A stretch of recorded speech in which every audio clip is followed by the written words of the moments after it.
আমাদের মানুষ করুন স্যার, আমাদের মানুষ করুন।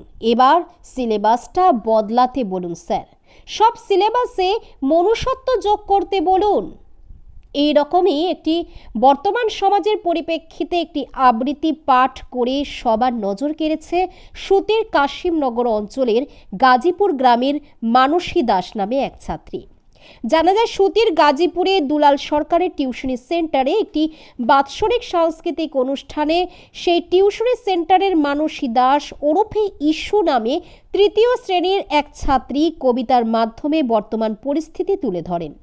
এ বিষয়ে আমরা টিউশনির শিক্ষক দুলাল সরকারকে জিজ্ঞাসাবাদ করলে তিনি জানান যে এত সুন্দর শিক্ষণীয় কবিতা আমার ছাত্রী বলবে আমি তা ভাবতে পারিনি।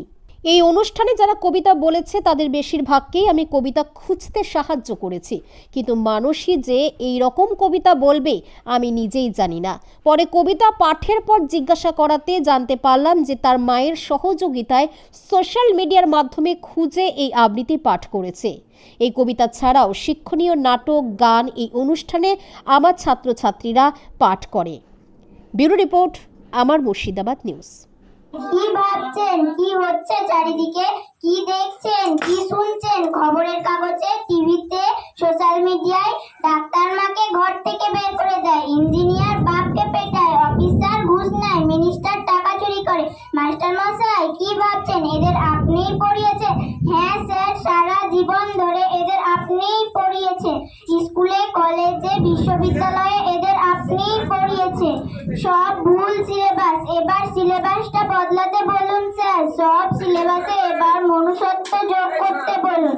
শুধু ডাক্তার নয়, ইঞ্জিনিয়ার নয়, অফিসার নয়, মিনিস্টার নয়, ওইসব হয়ে ওঠার আগে আমাদের মানুষ করুন স্যার, আমাদের মানুষ করুন। যে এই কবিতাটি বলেছে তার নাম মানসী দাস। সে আমার কাছে ক্লাস 3-তে পড়ে। তো আমি নিজেও জানতাম না যে এরকম একটা কবিতা সে মুখস্থ করবে।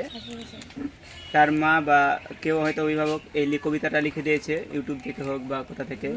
বর্তমান সমাজে যা যা ঘটছে সে বিষয়ে আজকে এই কবিতার মাধ্যমে তুলে ধরেছে। তো এই কবিতার মাধ্যমে সমাজকে শিক্ষা দিয়েছে যাতে সমাজ শিক্ষা। আপনার নাম? দুলাল সরকার, আমার বাড়ি গাজীপুর, মানে সুতির গাজীপুর।